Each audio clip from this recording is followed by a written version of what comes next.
No. Oh, it's your turn for the updates, right? Somebody else. Yeah, why not? Somebody else. Oh, yours is done, right? Since you arrived? I mean, whenever you started. Yeah. Oh, okay. It's gonna update the whole 1 year updates, I think. So, okay, everyone. Ah, yes. So here, thank you, sir. Thank you very much. So here, if we have our own, suppose at home we're connecting from home to office, and we did discuss that before as well in last class. So we're just gonna make it brief and start the lab, but we need to still understand the whole thing. Now, of course, with virtual private network, we can securely connect to our office. There are other ways to connect, and we discussed that. So you can RDP directly into your office server if they are, they have no security standards. You can do that, or you can, logmein.com. You can go there, or teamviewer.com. When you're connecting through these applications to your office, this means you have no security in your office, or there are no compliance or no standards there. If they are letting you use, or nobody knows that you're using actually these third-party applications, so you must not use those third-party applications for remote connection or RDP directly into your office. That your connection could be, and third-party you cannot trust ever with your office secrets. So VPN, you have to deploy your own VPN solution in the office, especially, well, nearly every network vendor has that. Linux, anyone Linux guru here? Linux definitely must have their own VPN server and client solution. So also Windows has it, and it has been there way back. So VPN server in Windows, 2012 R2, VPN server 2012 R2. From there, actually 2008 also had that, and 2016 now has that too. So 2008, if you set up VPN server, 2012 or 2016, not much changed. So if we configure in 2016 VPN server, you can configure the same way in 2012 and same way in even 2008. So I started teaching when it was 2008 new. So at that time we were doing that lab, and today I'm doing that lab, and it's exactly, well, there are slight changes, some interface changes are there, but for the core configuration it's the same. So how do we make sure that our local network will be, we could learn to connect VPN server and client within our local network without connecting to internet, of course. So first of all, of course, we need to know that there are two sides of it: VPN client, VPN server. So we need in our lab VPN client, and that VPN client would be Microsoft VPN client, of course. So in every Windows 10, 8, 7, we have built-in client which we can easily configure. But it's the server side that we have to worry about. In some remote location, you may have to rely on Windows server because it's a built-in feature, it's free. Otherwise, you have to buy those licenses. So let's get going with that lab, and I'll just open the slide as well. What we need today is 3 servers, 3 machines. One is DC, and that is our backend environment. So we're not going to be connecting directly to that. So the server 1 is, of course, our server 01 is our backend environment. So this member server 02 is going to be our, I'm gonna say a new term, maybe you've heard that, Bastion server. Ever heard of that before? BASTION, Bastion server. So it's in cloud that I started to know this term and started using that. You must connect to a Bastion server, BASTION, and what? Yeah, this is new for me as well. When we started the cloud course, it was used a lot. So there's one server that you connect to, and through that server you can connect to the whole environment. That's called, so the middle guy, you have to connect to that particular server to connect to any other server. So Microsoft doesn't use that term here, but I wanted to just put that term here, that this server, if you connect to this in our lab, what will happen? We're going to be creating our server on VPN server on server 2. It's a member server. It will have 2 network cards. 2 network cards. Both network cards will have, you can have the same range, but we're going to have different range. So first network card already is on 192.168.200.2, and we're going to confirm that now. Like we still have to go to snapshot 1 on server 2. So, and then we have one network card here on server 1, right? So 192.168.200.1. This, on the VPN server, we're going to have a second network card with a totally different range, 10.0.0. Like 10, suppose. So we can just put that range here, right? Sir? Yeah. Sir, why are you creating VPN server on server 2? Why you are not creating the VPN server in the main server? Domain controller is supposed to be always alone, but here we could have created that easily on domain controller, but domain controller has some local securities that may conflict with the VPN. It's not may, it will conflict with the VPN security. So VPN, as soon as it implements, first thing it does, it blocks all communication as soon as VPN implements. Oh, okay. So we have to open VPN traffic one by one, or to IP by IP, or range by range, or to specific users.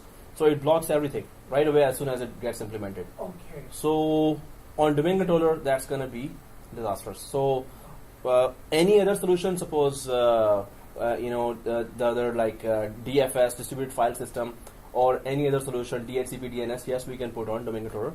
VPN specifically, and 2 or 3 more solutions are there that you cannot put on. IPAM, yeah, we cannot put on domain controller. And the and the second question is that if I'm sorry. No, you hurt my feelings now. Oh, now you hurt me more feelings. Yeah. Member server VPN is connected to the main server as well when you install it? VPN server has to be connected. Okay. So how can we connect it to the main server to the member server? Yes. And V being this client 01 that we pretend is going to be outside of our network. This client will have a 10 range IP. Oh, okay. Right? This client will have a 10 range IP, and we will pretend that we are connecting from home, right? So from here, we're going to first have to connect to VPN server. If we are connected by VPN protocol, then we're going to be remote desktoping into it. So if we are successful in connecting through VPN, then first of all, connection is there. Then we're going to RDP from here, RDP, remote desktop protocol we're going to use to connect here. Then once this interface is open, then from here we're going to RDP again. Whoa, that was a very bad R. RDP from here again to the internal environment. So we're going to have 2 hops here to connect to the whole environment in the background, right? So what's happening here is, but we have, this is the ultimate solution, or this is the last thing we're going to do. But how to go about it, and what are the steps, and what are the technologies, or what are the security protocols that we are using? Ultimately, we will have this client considered as connecting from home. So we're going to make sure that we are connecting from, we're going to discuss that, how are we assuring that, or how are we making sure, how is it very near to replica, or is it a replica of the real environment, right? So this client connecting from home will be connecting to our VPN server, and from there it will be connecting to our server 1. So what happens in the real world? So you have been given that VPN certificate and the software. So your task tonight is to connect to to Office and then do some tasks, right? So you have to. So when you connect to your home computer, you have to have internet connection. So for that, of course, this means you have one IP already given to you from your DSL router. So home computer, and your task is connect through VPN to Office and do your tasks, right? Do your work there. So from home computer, how does it all happen in a real world? So you get an IP, and normally in home routers, this is 192.168. Maybe some get 1, some get 1.16, suppose. So this is the IP you need to basically connect to the internet, right? So you get this IP. Now you already need, and you already must have installed that. Suppose this is a laptop. You already installed a VPN client here, and you have also received that security certificate. It's security is not the term. A certificate from CA, certificate file from CA, from certificate authority. You got a certificate file as well, and that is valid for 1 year, right? So CA is, what is a CA? Ever heard of CA before? Chartered accountant. Not chartered accountant. CAA, roadside assistance. CA is, I'm sorry. hey, nobody? Certificate authority. What is that? So certificates does two things, main things. One is authenticate and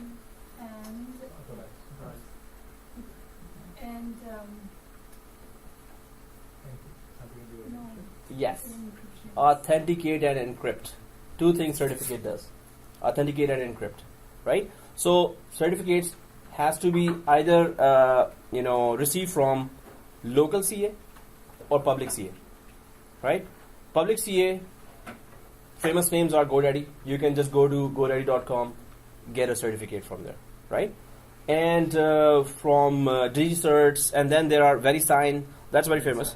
VeriSign, very famous, right? You can just go there and buy a certificate for your server. So suppose this is your VPN server. You have to buy a certificate. When you're buying a certificate, you have to put the actual name of the server on the certificate. And you buy it $1,000, $1,500, $2,000 for 1 year.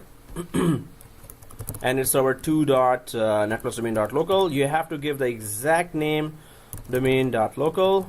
You have to give the exact name there to purchase a certificate. Once you buy that certificate, it is encrypted. You can choose the encryption level when you're buying a certificate. And you can also choose that this certificate I just need for authentication, or this certificate I need for authentication and encryption both, or I just want this certificate for encryption only, not authentication. It's your choice, whichever you want. So normally authentication and encryption both are selected. So the certificate is put there, placed there, and then a certificate is given to all clients as well. They must have their own issued certificate. The certificate that has been issued for them, it should be there as well. So if that certificate is not there, the clients will not be able to connect to the VPN server. So VPN server will have its own certificate, and clients will be, or users will be given their own certificate as an authentication that if you have that certificate, you will be connecting. If you don't have the certificate, or that certificate is expired or revoked. Difference between expiration and revocation. What's the difference? Revoke, we can is like you go against the terms and conditions or something, they take back They take away the, that is revoked. yeah, Taken away. they take away your privileges. Yeah. Revoke. And expiration is, I it's didn't pay the money time. next time. Yeah. And Pay the one next time. certificate, then how many computers can access one certificate? So you have to just so suppose you buy a lot of certificates. There are cheaper certificates and there are more expensive certificates. So per server name certificate, if you buy, that's expensive. Just one server, you buy a certificate, 1,000, 1,500. But then you can go for per domain name certificate, star.netplusdomain.local. Give me certificate. I will create a copy of that. There will be server 1,234.netplusdomain.local. I can create as many copies of that certificate. Or john@netplusdomain.local, or sales group at netplusdomain.local. You can have those certificates as well. These are cheaper, but they are not considered that secure. You must have one engraved name there for the certificate. That is more expensive and more secure. But the main thing is you must have a VPN client here, and you must be given a certificate. You will be, otherwise, you won't be able to connect. So in majority of the cases, you will be given a VPN server. So certificate, and so this is VPN server. You got the certificates. Now, first thing that happens is you connect to your computer. You get an IP from your DSL router. Okay, but if you want to connect to your company, what will happen? You will start the VPN client. You will put the username, password, and then the connection will be made from the client. Now, if of course there has to be a site there. Suppose vpn.netplus domain.local, and that website. So over the internet, in your client, this address may be given there. vpn.netplus.local. Just put it in your VPN client, right? Suppose that's the address, and normally this is the case, or you are given a public IP. So the company must have bought this site already on GoDaddy.com or somewhere, and they must have created an A record there that points to the public IP of the VPN server, public IP of VPN server or the router. So there will be a public IP here. Suppose it's 92.67.23.45, whatever. So what happens is your VPN client at home that has either this address or this IP. So it tries to connect to its VPN server. The request goes to the website. It points that as soon as the website receives that, the A record points this connection to the public IP of the VPN server. Now VPN server detects that, oh, okay, there's a client request. VPN client is trying to connect to our VPN server. So does this client have a certificate? Okay, check, has a certificate. And if it has a certificate and it has put username, password there, which it will confirm from Active Directory, then what will happen? It will give you another IP. It will give you an IP to connect to the environment. So there will be an IP that you will receive from VPN, and that VPN server will give you an IP. If you don't have that IP, you cannot connect to your environment. So if you want to know that you're successfully connected to your environment, when you ipconfig/all, after successful connection of VPN client and server, after a successful connection, if you do ipconfig/all, you should have two IPs there, right? So, and the first IP will say it's the local IP, and you will recognize that, oh yeah, that's our DSL router IP. Second IP will be clearly saying VPN client connected, and the IP will be coming from your company. So what you would have recognized that because you are employee of a company. So 10.0. Suppose it gives you an IP 10.0.11. So as long as you are connected to your VPN server, you will keep having that two IPs there. As soon as you disconnect, one IP will be gone. The IP given by the VPN server will be gone, right? So that's the first thing we're gonna check there as well when we configure our VPN server, that we're gonna give it an IP, and so that client, for its own connectivity to the network, we're gonna give one IP. That is permanent IP, right? But the other IP must be coming from VPN, and we're gonna check that. We're gonna give it a different IP range, so we could know, oh, this is from VPN, this is from the local client. And as soon as we disconnect the client from the VPN server, you will see that there will be just one IP left, right? As soon as you connect again, you will see two IPs there. So that will be one thing to make sure that, oh, okay, I'm connected to VPN server successfully. But that's what I was trying to say, that if you are making connection, you need first the IP for internet connection, that is your home IP. Second IP you will get from the VPN server. So as soon as the VPN server first recognizes you as a legit user, employee of the company, it will assign you an IP. As soon as you get the IP, then now you can use RDP or any other protocol to just simply any other connecting protocol that is allowed by the company. So you can then RDP on top of the VPN tunnel that you have created. You can do a remote desktop. So any company server will be accessible now. Any servers, print server, file server, any of the other servers will be accessible now. If VPN server, if you receive an IP from VPN server, after that you're connected to company now. You're connected to the company network now. If you got an IP from VPN server. So if you know the IP addresses of other or the names of the other servers, then you can RDP into those servers. So in our case, we're going to be RDPing into the VPN server. We will be able to see the interface and server manager of the VPN server. From here, we're going to initiate another RDP connection to our domain controller. So it will be 2-hop connection for us. So from this client to the VPN server, from the VPN server to the domain controller, but the whole company. Normally we pretend that this is the whole company. Sir, I have a VPN client, so why should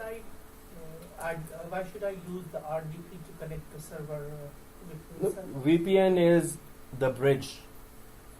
So once you connect from VPN to VPN, now this you can walk over it, right? So you need to still need some third-party application or some application to actually make a connection to go inside the server. So the bridge is there, but you still need something to connect. So without remote desktop, there is no way you can connect. Or telnet, if telnet is enabled. So VPN is just the bridge. It is not, that you started using the. In order to see anything in the network, you have to use the application remote desktop protocol, right? Or RDP or remote desktop. That will use the remote desktop protocol. So connecting the bridge doesn't mean that you've started using it. You can start using it when you use the remote desktop application. So or telnet. So whichever application you want, or PowerShell. Through PowerShell, you can start giving commands, connect to this or that. So this is start automation and start connecting, giving commands, right? And you told earlier that the RDP and the other the protocol is not secure. Not secure. Yes, it's not secure as comparison to VPN. So we have a VPN first in place. Now within this secure encrypted tunnel, we can safely use remote desktop. But you can directly use remote desktop over the internet as well. And that session can be easily hacked. Oh. So you're within the secure encrypted tunnel of VPN. You're now connecting through RDP. Okay, so you mean in the VPN there is this secure. VPN offers the secure bridge. Okay, the kind of the pipe which is the RDP run through the. So RDP can be securely used within the VPN tunnel. Right? Now it's clear. Yes. Yeah. So it is encrypted, and how much security there is. Now we're going to discuss that. Yes. And then you're going to realize that, wow, that's very secure. Yeah. Which is managed by the CA. Which is managed by the secure tunnel and security protocols is one thing that VPN has. On the both sides, there's a user, right? So those users have to be authenticated as well. So security certificate authenticates the user, while VPN tunnel or VPN connection authenticates the whole connectivity from home to the office. So if users need to be authenticated, so certificates have to be there as a second level of. So they still have to put the Active Directory username password. Before that, do you have the certificate so I can know that you are our employee or not, right? Yeah. So this is just user level security protocols that you're putting. But then VPN is the whole connection and session itself that has to be secured. So certificate does not handle that. The certificate can handle the encryption as well. Yeah, certificate can handle encryption for the user that suppose the user is sending the data. Certificate can also still encrypt the connection there. Yes, it can be used for that, but it's not managing that. VPN. It's not managing that. It can provide an extra security. But VPN has, now we're going to check that how much internal security VPN itself has without even certificate. Without certificate, and with certificate also, how much more secure it gets. So it gets more secure with certificate, right? It uses those protocols where certificates are used, so definitely. But managing with the certificate is a separate statement. We cannot say that certificates are managing it, but certificates are adding security to it. That we can say, right? So there are two protocols that where VPN uses, it's must to have certificates there. so VPN could use it to encrypt the whole session. So certificates are added security. In fact, it's not like there's no option. Two of the protocols of VPN, it must use certificates. Another two, there's IPsec as well. So let's. So first of all, I was just discussing my lab, but then how secure is VPN and why it's a big deal that VPN is used everywhere for all companies. You would only hear, or majority of the time, you will hear VPN only there. So let's go ahead and just discuss that as well. Yeah, I know it's very, very interesting, and now we have to really stay awake. I forgot to add that password. It's outside, it's what? Outside sport? Yeah, it's because I'm speaking Okay. too much food. So yeah, it's too much food and too much tasty food. So yeah, right. After eating everything, oh man, what kind of food? So no, that was really good food. Thank you, sir. Thank you for that. That was very memorable. And okay, guys. So 7 times. What's the next promo? Okay, guys. when is the next promotion? What is the gift though? You should be happy for that, man. No, he's right. What is the gift? What is the gift? He treated you, but where is the gift? Yeah, we're gonna give the gift of happiness. You know, we're all happy. See? Smiley faces? Okay, that means we're happy. I don't think it is. Yeah. So, cool diagram, right? Okay. So, a VPN provides a point-to-point connection between private networks components by using public networks such as internet. Yeah, we know that. Okay, through VPN we connect to companies. So it uses. Hey, how do you know? Point to point. So what is PPTP, guys? Is it written somewhere? No, it's not written. Ha! Tell me, what is PPTP? Security, guys? CCNA, guys? Point to point. Yes, Tunneling protocol. L2TP? Layer 2 tunneling protocol. And ICAV. Something. Yeah. So... Encryption key. No. ICAV, the purpose of ICAV. The one-liner you should remember because normally you will see ICAV being used. Purpose of ICAV is that if you are connected with your laptop and you're moving, so there is a DSL connection here and you go to another building or another floor where there is another hotspot there and you are disconnecting from your previous hotspot and at once you're reconnecting to another hotspot. Or you are just from one building, you went to a McDonald's and they have their own DSL connection, Wi-Fi, right?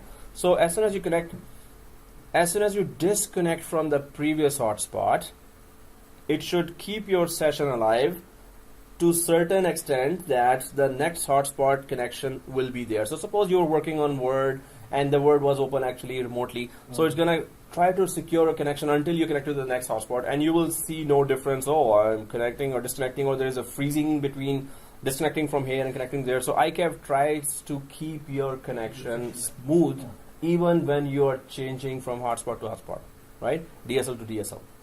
So ICAV, you will see, it's being used everywhere. And in our client, main protocol would be this. One of the main protocols, but we will be seeing more protocols there.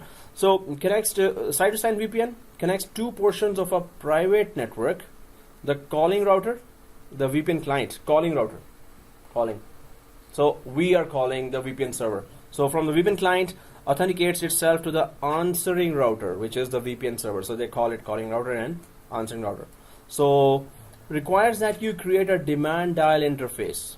Well, we're going to create an interface, but it's not going to be like demand dial just means that you can. Anyone use dial up before? We all did that, right? So now I know that we are all old people here sitting here. If we all. Okay. You got mail.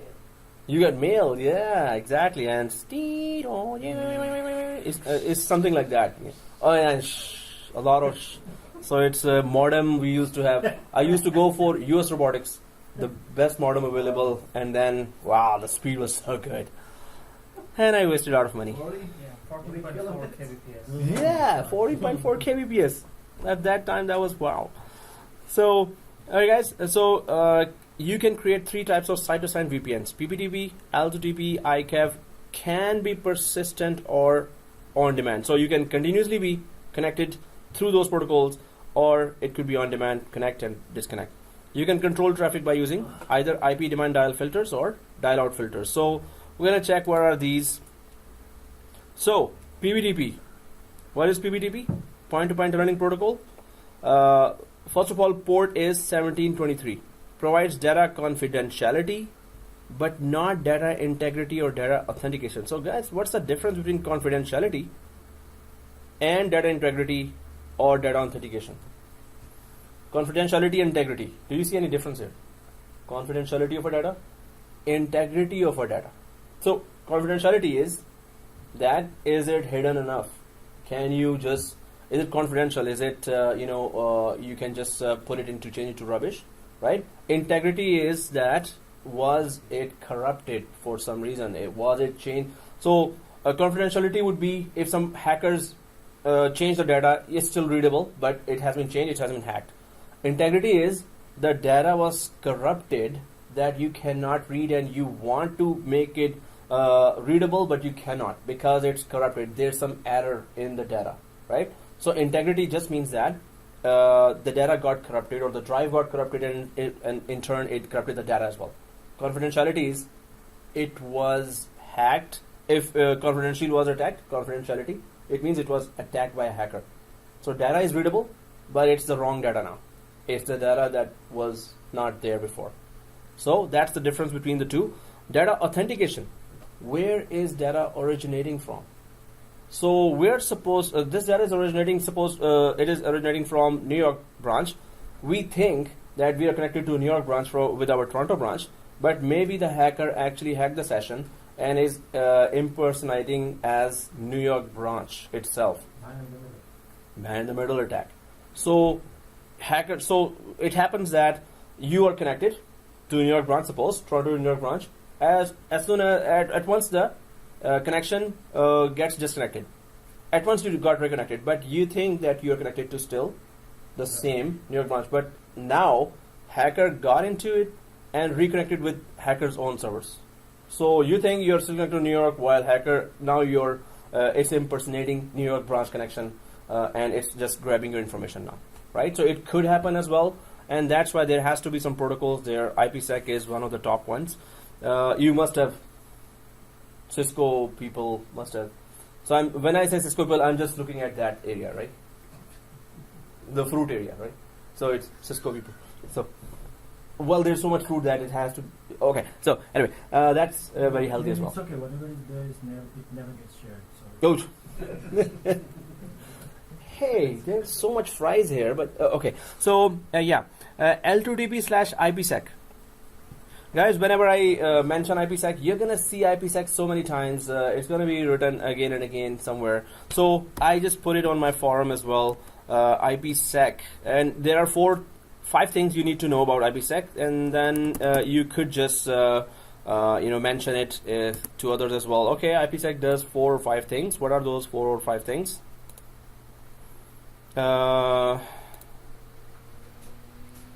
Because it comes so much, so I just put it on my forum as one definition, and I put a search here. So did you start cloud in Netplus or some other cloud? Cloud? Yeah. Saturday. Netplus. Yeah. Where else would I start? We'll be starting in Georgetown, but that's on different level. Saturday at what time? Saturday 10 to 2. And there you go, IPsec. What a small essay here. Oh, serious. So I'll just take you to that very small one-liner. It's not very small, but seriously, oh, there it is. So this is the IPsec. I'm just gonna get down to the four lines here. See this? IPsec uses cryptographic security services to protect communications over IP networks. Okay. IPsec supports, so these are the features. IPsec supports network level peer authentication. That's the first thing. Network level peer authentication. Anyone knows what's a peer authentication? peer-to-peer? So it's the servers on the other side, the routers on the other side, are they the correct servers or routers that I'm connecting to, right? Or connecting from. Then there is, second thing is data origin authentication. That should be simple. The data is originating from the correct router or correct server. Yeah. So, and it's supposed to be from the correct server. So data integrity. Third thing that IPsec does, integrity again, it has not been corrupted by any process, right? Confidentiality, it has not been hacked, right? So confidentiality, you have to encrypt it so it could be changed to unreadable data, right? Confidentiality.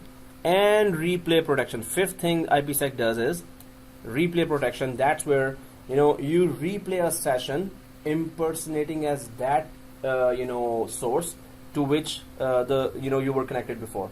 So that's what we were talking about before, that Toronto thinks that it is connected to New York. As soon as it got disconnection and reconnected again, it still thought that it's connected to the New York, but it's not. Now we're connected to the hacker session and our files are being transferred there.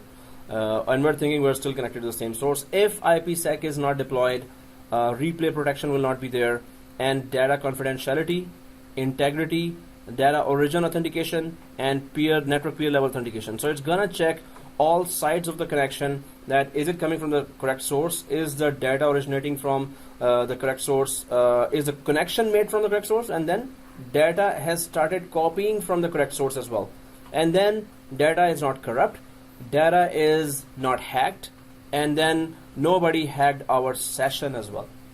5 things. Nobody hacked our session.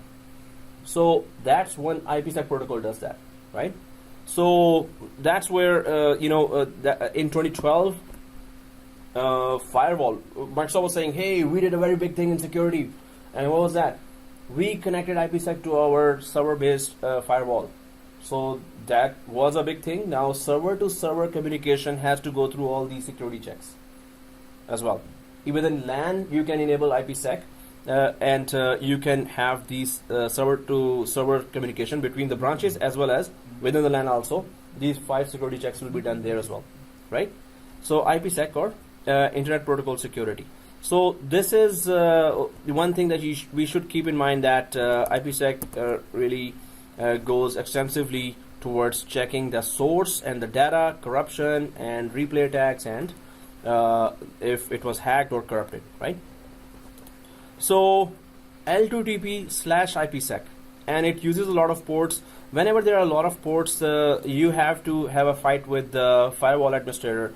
That firewall administrator says, hey, why are you opening so many doors in my firewall? So the more doors and windows are there, the more hacker attacks will be there, right? So don't tell me to open a port, or give me a very good reason and get approval from highest authority for me to open that port for you, right?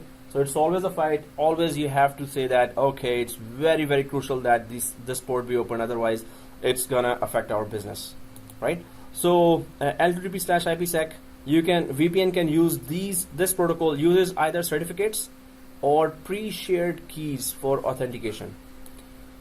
We talked about shared secret. So pre-shared keys are again that both sides have the same keys, and then they are authenticated. If the other side doesn't have that key that is generated 3 seconds ago or 10 seconds ago, then you don't get authenticated. We recommend certificate authentication. Again, certificates are the more stronger security there. You have a certificate here. So I was connecting to Scotiabank, and there one night I was supposed to connect, and my laptop just broke, and that task has to be done that night.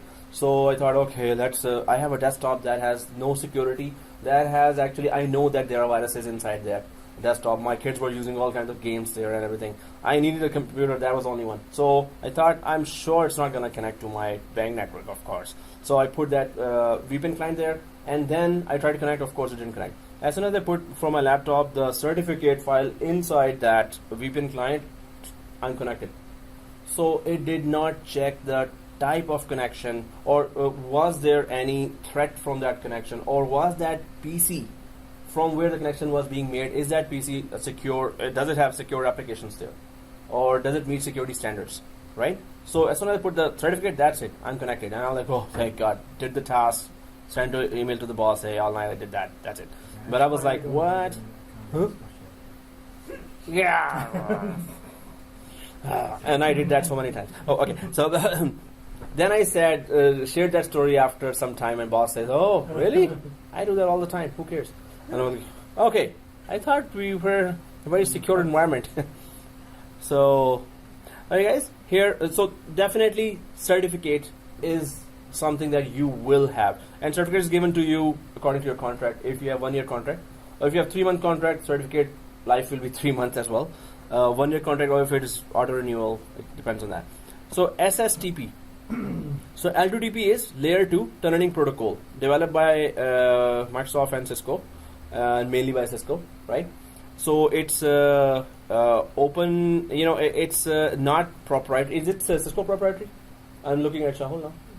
Okay, so no, it's not Cisco. Is it Cisco proprietary? So Cisco owns that protocol? No, it's open vendor. The moment every time we use is with them. Huh? The protocol. Oh. Okay. In a way, it makes us like they own it. They own it. Now, well, other vendors can use that openly as well. They don't have to have permission from Cisco. So SSTP, Secure Socket Tunneling Protocol. SSTP, Secure Socket Tunneling Protocol. So this port 443, guys, is it always open in the firewall or not? 443 port. Not very. This is HTTPS. So is that port always open in every company's firewall or not? So there's a no. Is that port always open in every company's firewall around the planet? So you're saying yes? Yes. You're saying no? Yes? No? Yes? Good question. Hey, that was not an option. You can use it only to access a website. Although, So if your company doesn't have a website, no, it's for secure. How do we do that? actually, What do you say? just a second. HTTPS or It's HTTPS. Okay, what do you say? Yes, it is always open in every router in every company. Yes, no, maybe. No, I'm not giving that. Yes, sir. Because from home, I didn't Hurt my feelings now. No, actually, just for everybody say yes or no, then I know. Okay. So yes, it is always open by default. You have to open that port. Why? Okay, log into Gmail, log into Hotmail, log into any site that has HTTPS. If your 443 is not open, you can't go anywhere. Log into your bank account. Wherever but you're S using the starts. SSL, Huh? not the HTTPS. No, HTTPS is ultimately being used when you use SSL, Secure Socket Layer. So SSTP, Secure Socket Tunneling Protocol. So port 443 is always open wherever HTTPS is used. If you close that, you cannot open any of the sites that are using, and every site that is starting with HTTPS is using port 443. Every site that is using, right? But they are using the SSL. SSL? Yes, they have to use SSL to use port 443. Okay, so what's the difference between the SSL and HTTPS? No difference. Secure Socket Layer is port 443 that makes an HTTP site HTTPS. HTTP is a protocol for the internet, right? SSL is just Secure Socket Layer. It's a layer where encrypted data is traveling, right? Authentication and encryption are happening. So through SSL, connection is made to the source destination, that is HTTPS. That will accept that connection. Hey, I'm 443. So yes, I'm only going to authenticate where the certificates are and where SSL is being used, When right? using the SSL to access a secure or establish a secure connection, it doesn't have to be an HTTPS. No, for any traffic that you want from router to leave, and that is using 443, you have to keep the port open 443 for that, right? So throughout a VPN connection to another company, 443, and any website 443, right? And any router, anywhere you connect, you have to use 443. Exchange server 443, all ports, right? So in a router, we have to keep always 443 and another port. Tell me another port that has to be always open unless you're a military institute or maybe you are very high security solution. One more port you have to open.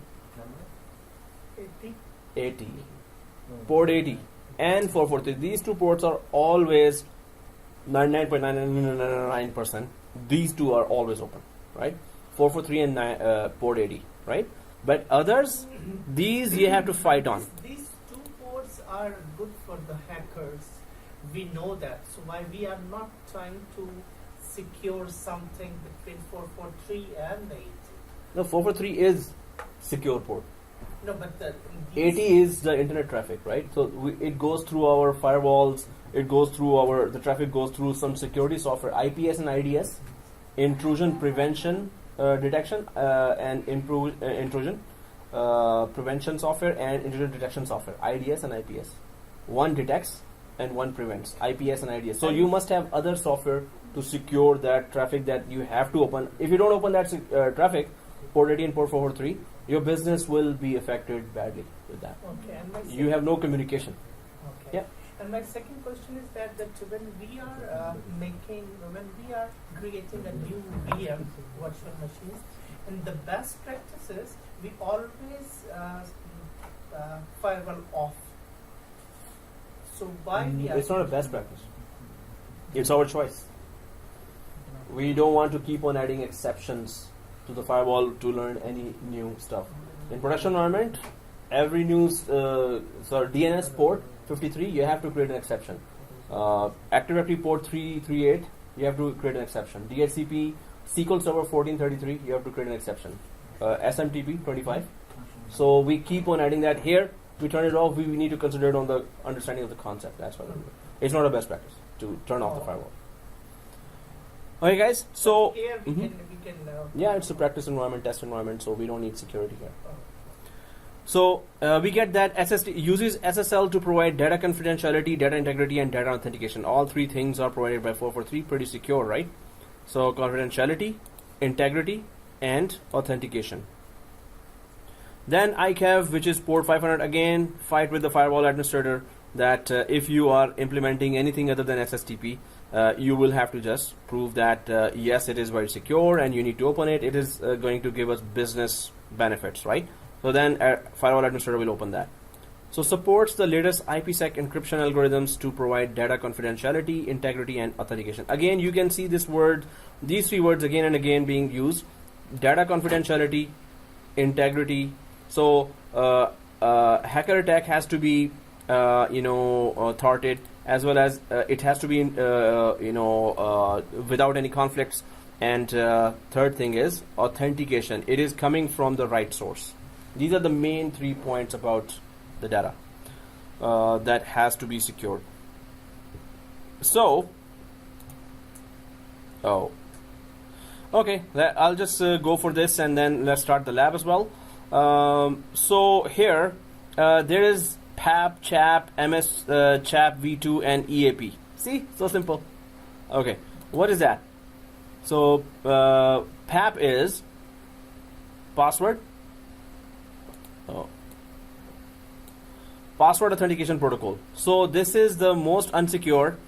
Uses plain text passwords, right? Plain text means uses plain text password. The passwords are not encrypted. Any sniffer application like Wireshark or Packet Sniffer, any packet sniffer application can. It's the name of the application as well, Packet Sniffer. So Wireshark is one of the most famous to troubleshoot as well as sniff.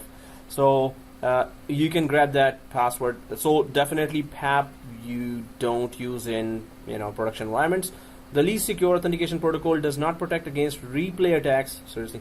Remote client impersonation or remote server impersonation. So throw it out, right? CHAP. So challenge handshake authentication protocol. Challenge response authentication protocol that uses the industry standard MD5 hashing scheme. What is hashing? Anyone knows hashing? It's the size of the file or something. Oh, let me give you a very simple example of that, and that would be very clear. That's hashing. It's a number generated from the. Yes, it's a number generated exactly like so. Suppose user A is sending an email to user B. Hmm? No. It's like if anybody else open a one, that file number will change, and by the time you reach the destination, it wouldn't be open. So, It's not Mm. generated by, depends on the size of the file. yeah. So if anyone changed Then it will to change. manipulate the data on the file, that MD Hash table will change. Gonna be changed. So user So you can verify this Mhm. is the authentic file. Mhm. from Exactly. The right place or not. Exactly. We That's can it. manipulate. So user A send an email and hash table is created, right? Hash table would look like something like this, right? It will look like this, something like that, right? So email is that, hey, when is the next party? Okay, I'm just giving an example. Come on, nothing to do with just an example. Wednesday. Oh, Wednesday. Okay, good. So hey, when is the next party? And He's gonna pay. okay. Shahul, okay, thank you, sir, for accepting that. Okay, I so didn't say who is bringing the party. No, we decided. it's already pre-decided, I guess. Now, When I'm leaving, oh, I'm leaving party. so guys, when user B receives that email, right? So the hash table must be exactly the same here as well. If the hash table is exactly the same, what happens? So there are too many classes going on. Let's sorry, authenticate. Yeah, we don't find any other free time, right? Okay, so just a second. So so hash table reaches user B email. User B receives an email, and if the wordings are not changed at all, the hash table would be exactly the same. So if the user, if the wording was changed, when is the next party? Tomorrow. The hacker added the word tomorrow. The hash table here would be different from the source, right? It would be a little different. If it is different, you got it that it was hacked. The email was hacked. The data was tampered, data was changed, right? So hash algorithm, hash tables, these all, the basic concept behind this is that you can just compare the hash table that was created, and it has to be exactly the same if the data didn't change, right? So that's how hash table really works. Everyone understands that? Kind of? Or is it like, we ate too much and we cannot just stay awake? Processing along with the It's processing along with the food. That's another good one. So today Shahul is in a good mood, right? yeah. Dude. Okay, so that's also good. An improvement over PAP in that the password is not sent over the PPP link. What is PPP? Point to point, point to point protocol. So it's just one point to another communications. So requires a plain text version of the password to validate the challenge response. Does not protect against remote server impersonation. Again, CHAP is not that secure as well. Then Microsoft CHAP version 2. An upgrade of MS CHAP provides two-way authentication, also known as mutual authentication, right? So the remote access client receives verification that the remote access server to which it is dialing into has access to the user's password. So there is an authentication going on. There are, the two-way authentication going on. Both are trying to authenticate each other. Hey, are you the same guy that, are you the correct guy that I'm trying to connect? Provides stronger security than CHAP. EAP, Extensible Authentication Protocol. The strongest one allows for arbitrary authentication of a remote access connection through the use of authentication schemes known as EAP type. So this is the most, secure one. Offers the strongest security by providing the most flexibility in authentication variations. What is authentication variation? Different kind of the authentication. Multi-factor authentication. Now it's very famous. Anyone using multi-factor authentication already? No. Oh, welcome back. Okay, so yeah. On Facebook, on Gmail. Yeah. So how are we using multi-factor authentication? When you sign in, then they will send you a code to No, that's one factor, right? You sign in. What is the second factor? How do you get authenticated other than signing in? Changing key. The key numbers. Okay. So multi-factor. So now we're doing the class AWS class. So there we're doing MFA.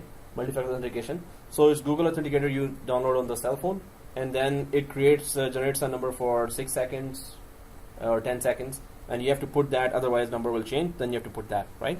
So other than you're putting the username password.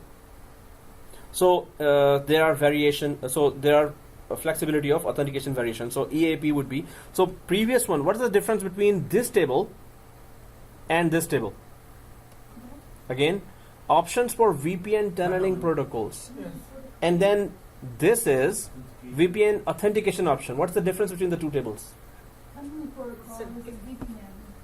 VPN and that's Tunneling is to end-to-end. End-to-end communication. How secure is the communication? Then what is this? Authenticating to the message. So first is secure connection. Second is then authenticating. Okay, first of all, secure bridge has been created. Now, who is crossing the bridge? Wait. So can you tell me, you want to use this bridge? I want to know who you are first and where you come from. What data are you carrying with yourself, right?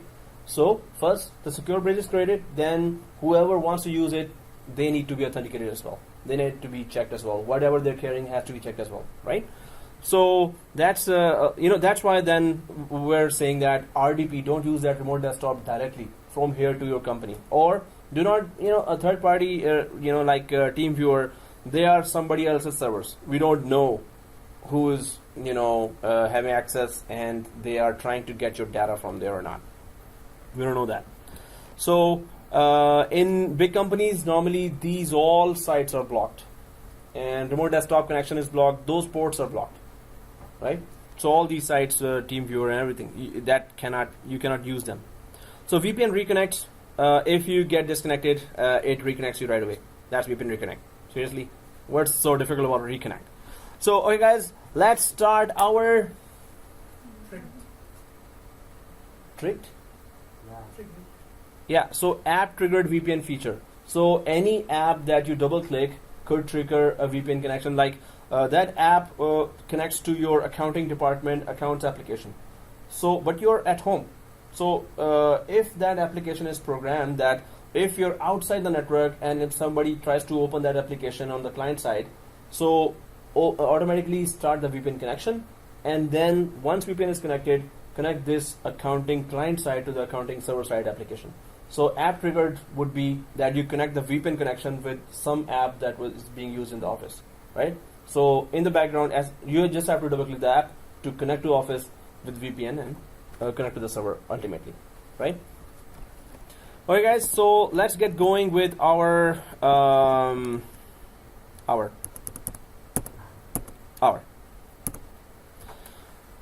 this, but this is better actually, right? This is better, or this is better? No, this is better. So guys, what we need to do is that we need to understand our environment, and let's start creating that. Yay!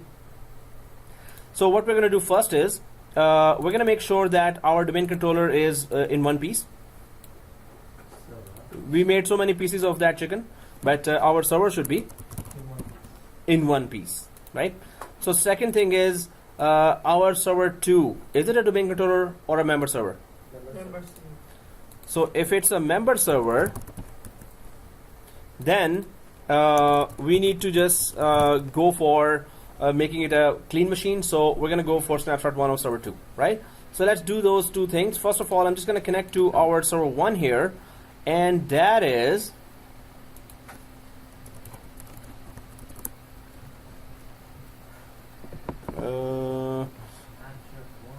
yes. So server 2, we're going to go to snapshot 1. Server 1, we're going to keep it intact. We're not going to use snapshot 1 on server 1, right? Brings it out of the domain.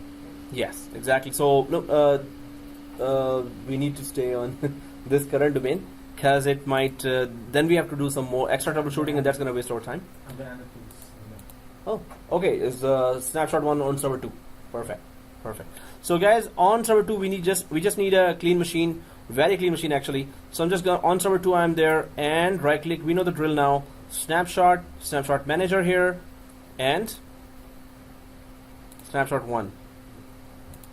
So go ahead, snapshot 1, and then simply join it to domain. So go to Yes. Then I'm just going to log in and join it to domain, right? And guys, did we start our client? I have client 01, so make sure it is not joined to the domain. So no, client 01, we don't need to, especially client 01, we don't need to join the domain. With client 01, start and log in locally if you can. If you cannot, then go ahead and log in from domain admin. It doesn't matter. But if you can log in locally, you don't have client 01. So server 2, first of all, it's back to snapshot 1. Let's finish one thing, and that is server 2.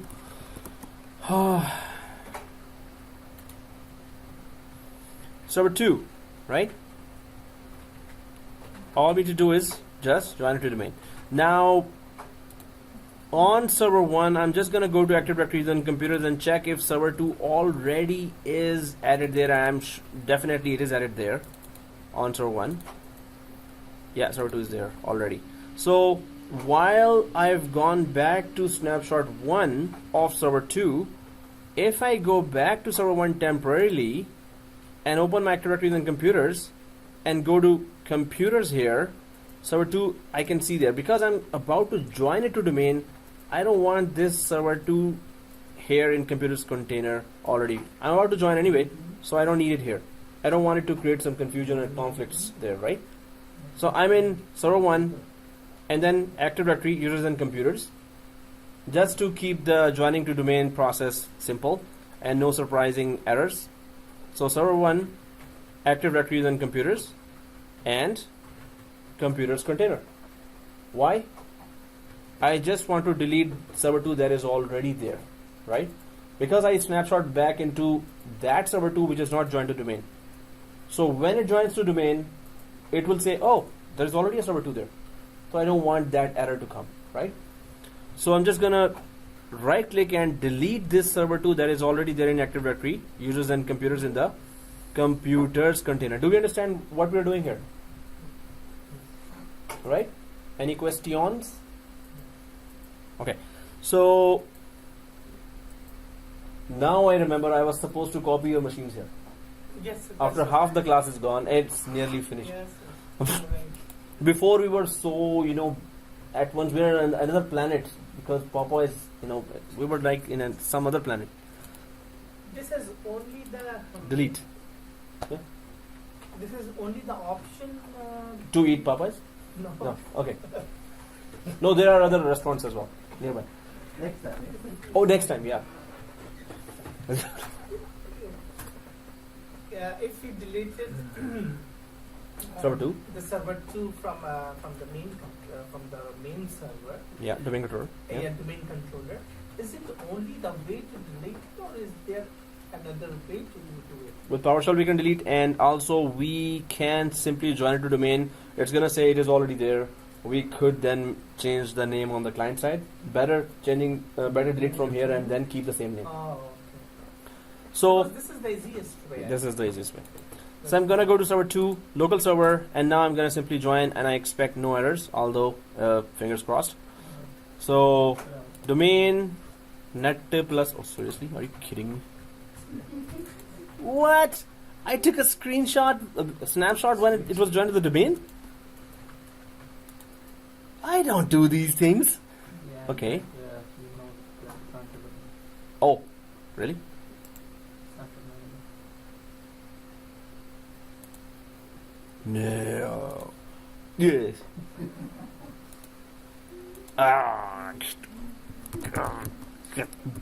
What was I thinking? Was I eating something at that time? So I have to disjoin from domain and join it again. It just. Oops. Yeah, I did not describe it in detail.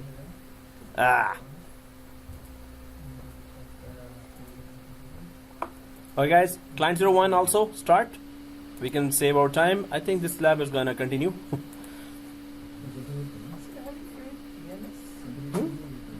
Have you what? Touched? We're going to be touching it. So after VPN and one or two more topics, then we're going to go in depth with DNS. Okay, yeah. So client 01 here, and Alan Reed is staring at me. So I'm going to click other user, and guys, if you can, big domain, are you kidding me? So, wow, I didn't change anything. You know, I think our local administrator username was admin on Windows 10 client machine. If you have that, you can use admin there and the class password, and it should join locally or not. Okay, so I'm just gonna go for snapshot 1 on client 01 as well. Do we all have snapshot 1 on client 01? Ouch. IP given, renamed, activated. Thank God I have the correct one. So I have a snapshot 1 for client 01 as well, right? I have a snapshot 1 for client 01. So it's going to be a clean machine, and we really need it not to be joined to the domain. But if it is, it's still okay. We can still do the lab. It's better if it's not joined to the domain, or it's better that you log in locally. Don't use Active Directory at all. But if you still are logged in from the domain admin, it's okay. Doesn't matter. So now I have a machine that has, so it's not joined to the domain anymore. So this is what I needed, right? So from here, I'll make a VPN connection. Yeah. So for client, it's not joined to the domain. I'm okay. Server 2, I have just disjoined. I'm going to join it again. Do we all understand what's going on?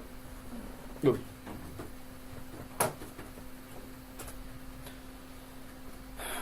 Local server.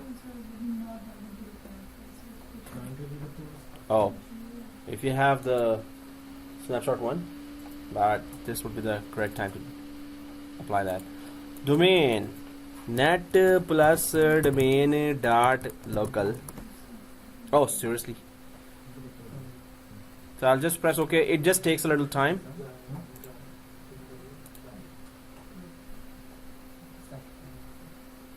VMnet 15 settings and VMnet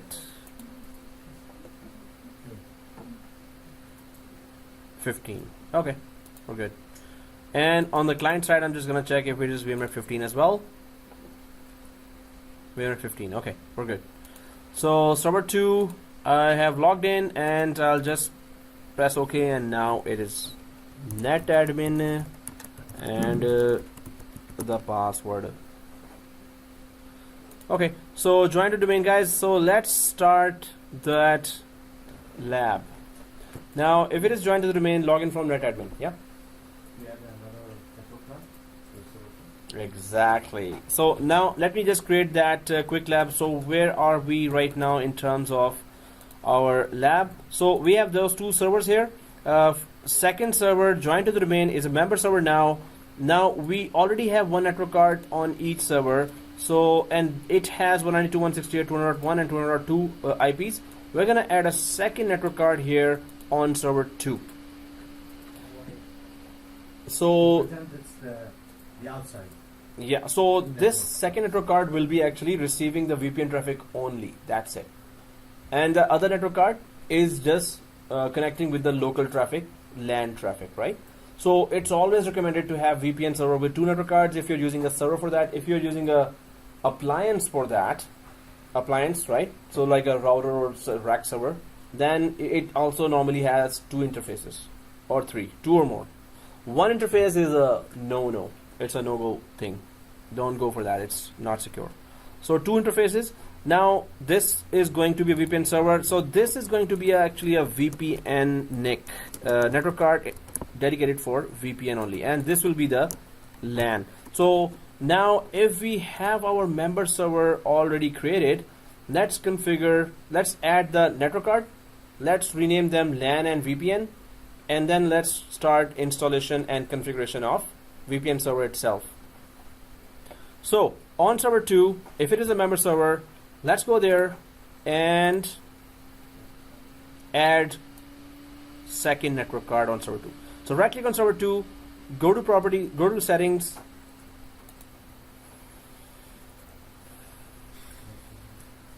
and click add and press yes. Change the password. Oh yeah, click no to that. If it asks for a password, click no. So it's going to go ahead. So guys, here now I'm adding a second network card, but let's keep it to VMnet 15. We need the communication to be there to understand the VPN server. So network, but we're going to give different ranges, IP ranges. So network adapter next, and the same range. In my case, it is VMnet 15.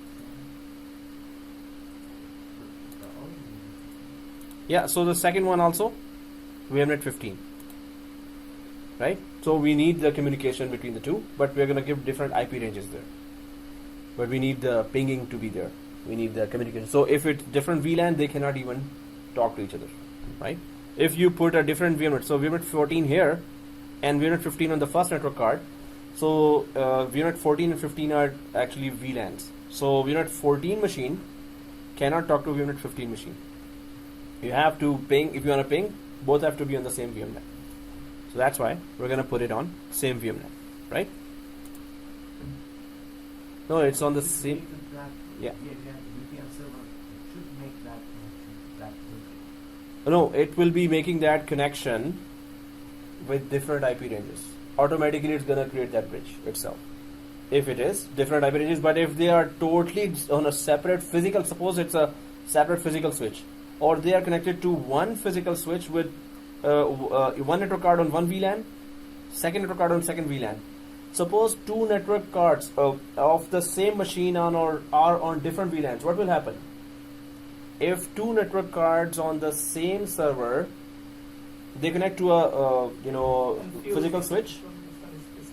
Yeah. So if they are connected to a physical switch and they are on separate VLANs, they cannot talk to each other. Then we do that for separate purposes. That whatever traffic coming from inside, they have to be separated. They cannot mix with each other. They cannot communicate with each other. So here we need to communicate with each other as well, right? So that's why we are creating VMnet 15 here. But as the lab progresses, we will understand that what was the reason for that. If they don't communicate, then there is no purpose, of creating that two network cards here. Press OK here, guys. So server 2 has two network cards now, right?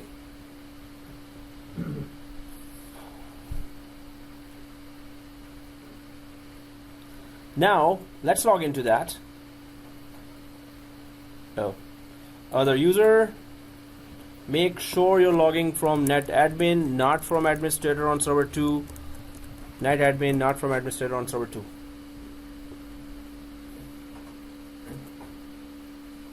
All right. Yeah, everyone's sleepy. Maybe there's snoring coming after some time. Okay, guys, here we need, as soon as server manager starts, we need to rename those two network cards. So let's click the local server on server 2. Let's cancel that. Oh yeah, firewall. Let's turn off the firewall just to make sure that we are concentrating on the concept of the VPN server. I'm just going to turn off the firewall. Close. So guys, here let's go to the network card. Do you see this? Ethernet 0, Ethernet 1. Ethernet 0 is our internal. Yep. So try to log in from domain administrator account. So put the domain name Netplus domain /administrator. So suppose netadmin, maybe you forgot the password. Even if say sign in down, sign in into Netplus. Sign into, yeah, then it should log in. Maybe restart server and then try. Maybe some services are not there. All right, guys. Here, before Sabah could reach us, let's just quickly do the most important lab of this today's course. Today's course? Oh, class. Okay, course. So right click Ethernet 0, rename and name it LAN. This is going to be mucho importante when we go for the VPN configuration. So we have to recognize which one is the VPN NIC and which one is the LAN. So we're just going to rename. What's the relationship between this workstation and the primary domain? Oh, Trying to So- work group and yeah, disjoin to domain, Yeah. disjoin to workgroup, and then join again. Mm. So LAN is already given an IP 192.168.2.2. So VPN, guys, we have to give an IP here that. So guys, you're gonna be asking, hey, why are we giving this IP here? So see this. This is my question. Yeah. So here we already have internal communication, right? So 192.168.200x, whatever IP, right? And 192.168. So this is the LAN network, right? This is also LAN. This is also LAN. But we need traffic of VPN coming from outside, hitting this network card here, right? This network card should be receiving the outside VPN traffic, or specifically VPN traffic, right? So we can give this same range here and it's gonna work fine, but we're just gonna give it a separate range so we could see that the client gets an IP or not from the VPN, right? So we're just putting it here. So when the client connects from the computer to the server, we want to know that is there a 10.0.0.11 here or not. So if it is 192.168, it's going to be a little confusing to know that, although we will still be able to know that. So giving a separate range or using the same range, it's up to you as an administrator. So it's not compulsory to give a separate range. But there's one good reason for that. Suppose you have diagnostic application there and it needs to know, okay, there's a virus coming from some computer here, and 192.168, they're all the same. And if you've given the same range to outside connections as well, so it's going to be a little difficult to find. If you see that, oh, it's from a 10.0.0.20, okay, first of all, this is not our LAN computer. It is a connection coming from outside. So at once you will know that who's the troublemaker here, right? So if there's an outside connection from where somebody transferred a file and that file caused the virus outbreak, so you will know right away. So you can diagnose and you can detect that which traffic is coming from outside, which connections got IP from VPN, and which connection got from our local LAN, right? So is it the good one if we are giving Best practice. different tips? Exactly. So guys, there is another thing. Every VPN has its own DHCP as well. And we're going to configure our own VPN DHCP. So our VPN has its own DHCP, while we can use our LAN DHCP as well, which we have it, right? But we're not going to use that. Why? Of course, when we give a separate range, why should we use then LAN DHCP? We will be giving a range for VPN DHCP, and that range would be the same, of course, on which the VPN itself is. So we're going to give a range from 10, since I put it in different colors, so 10.0.0.0.100 up to 10.0.0.200. Suppose this is the range of IP addresses we gave specifically to VPN DHCP, that whichever client successfully gets authenticated from you, give an IP from this range to that client. Simple. Right? So from this range, VPN will give one IP, second client counts, second IP, third client counts, third IP, fourth onwards, right? So we're gonna configure the client as well. But before that, so we have two network cards, one IP is already there. Now we're gonna configure the network card for VPN here. And we have to give some IP here, right? So we're gonna give 10.0.0.10, and then when we start configuring the whole VPN server, it will ask, oh, you want to have VPN DHCP or you want to have LAN DHCP? Then we're going to give this range as well in the VPN configuration. First, the VPN network card, then the VPN wizard to configure everything else about VPN. Then our server-side configuration will be done, right? So we get to know that, okay, we have a second network card and it's going to receive only VPN traffic, and we're putting it on separate range because we could identify those connections coming from outside having this IP range, so we can identify them right away. So these are the reasons for what we're doing, right? So if we understand all that, let's go ahead. Any questions? Yeah? No, that's not. Oh, just kidding. Yeah. What's the configuration Normally you would see Cisco devices, Juniper, PY devices there, VPN, especially Cisco devices, right? So you will have Cisco VPN DHCP. You will have to configure that yourself. Or certificate you have to buy from VeriSign or GoDaddy, and you have to put that in that device. Or Cisco will provide that from their partners as well, and then you're good to go. And you have to give the Cisco client to your employees' laptops or desktops. Email them that or give it in Regarding USB. the VPN server itself, Mm-hmm. it's gonna have different NIC, right?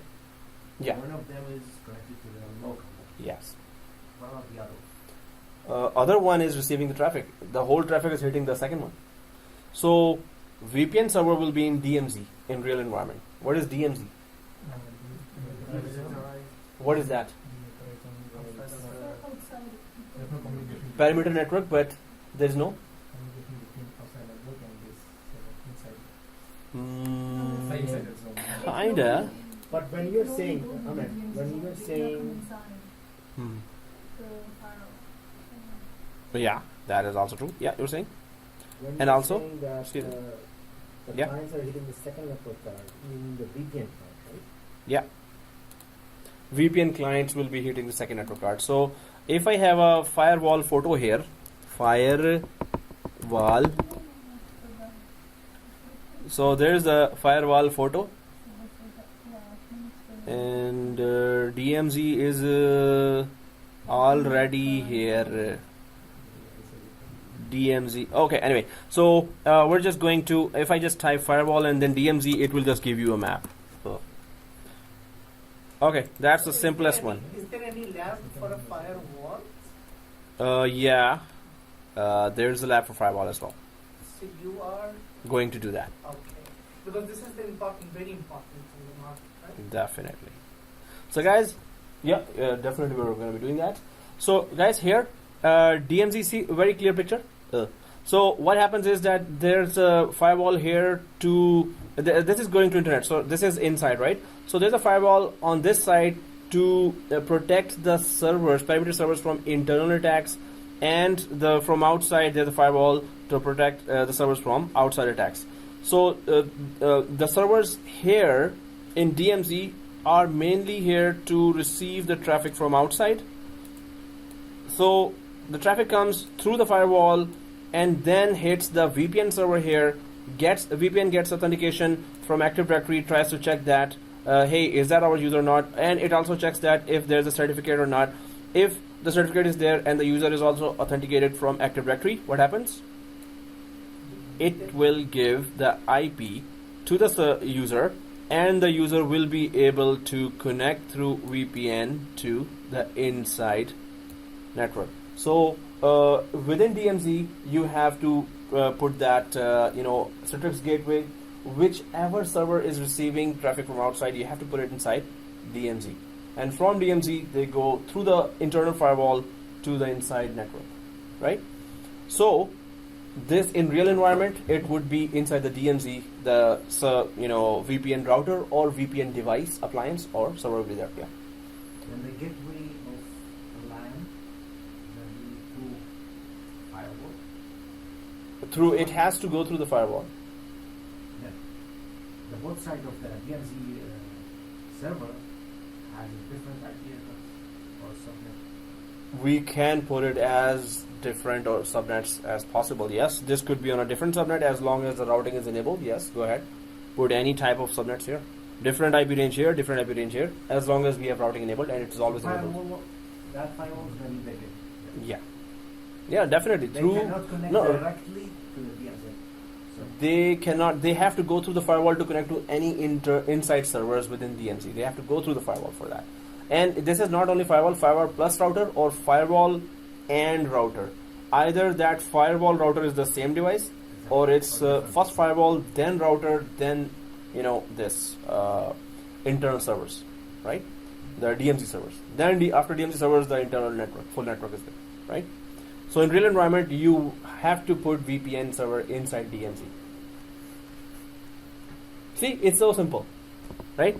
So, but fruit is always much more healthier. than Not sure. other fruit. Not sure. Non-shared fruit is never healthy, right? That is, sure shot. Okay, guys, let's configure that. The main thing is I'm not rushing because we have to understand each and every step. Otherwise, I could have, we would have just finished the lab by in next half an hour. But we're going Is that slow. almost finished? No, it's not finished. We're just started. That's awesome. I mean, it's not good to make the lab halfway. So. Exactly. We can start it either. We can start the lab So we either. do it on Wednesday. And when Okay. and when we start the lab, we Wow. like a Abu Bakr is like this. Me too, right? What's going on? He can't even. No, so we. Which code are you asking? Is it injection? So, well, we can carry on till 9:30, or is there a or? Or we go home. I think it's okay. Or 10. Because you look. Or I mean, you look like. I didn't say 10:30. I went better. he didn't say 10:30. You know where is Saba's home? Nearby, There you go. there are people who are going to Vaughan. Vaughan, 40 kilometers, 50 kilometers, 30 minutes. 30 minutes. Minute, right? Minutes. So we can take photos. What? Yeah, take 407. $15 only. $20. I'll send it to you. So we know we can use till 9:30, till 9:30 at least, right? Oh, please. What? I mean, you look That was like- our total sabotage today. You look So- tired as well, so- No, but we're gonna reach the half of it. Then we'll be repeating again, or Yeah. will you be? Against the movement. Yeah, because this is the important, We are very I important. can- We have to be Oh, very no, focused. Actually, Yes. Wednesday, oh shit, Wednesday I can come. I think you should carry on. Okay, so we can carry on the lab now. Okay, then. Yeah. Since So- he brought us the food, we should show him some sort of appreciation. Oh, somebody is in favor of. Okay, so yes, Moses. Is that okay? We can continue Wednesday, or? Oh man, you're so sweet. Yes, sir. DMZ's. DMZ. You're accepting both ways. Yes, sir. There is a firework. Oof. Wall of fire. There is a wall of fire. This Okay, is very done. cold one. Oh, okay. So like, he's already. No, he didn't even do that. He didn't have time for that. I did. Yeah, Uh-oh. he did that. He did that. All right, guys. So we're It gonna was weak. week. It was weak. It You was. can hear it. Oh, okay. See, that's Yeah, still it's very also tired. uniform. Yeah, it's not that. I'm going to break my hand. So today was kind of enjoyable, and we did discuss a lot of stuff. But thank you for your great food. Thank you, and congratulations again for your. Should you take a snapshot? Yes, let's keep the environment intact. So suspend all the machines, so we could, when we start, it would be intact. Okay, so Suspend the machines. I do have a screenshot. Just So- cancel. Oh, it shut down. That's also okay. Doesn't matter. I'm just suspending the machine, so they will be intact, and I'll find it exactly here. What do you mean suspend the? So it will freeze in time, and when we unsuspend, they're gonna just show up there exactly. Okay, guys. So really? Okay, no, it's not really. It's already done. Thank you, sir, and thank you for this, and congratulations on your new job. And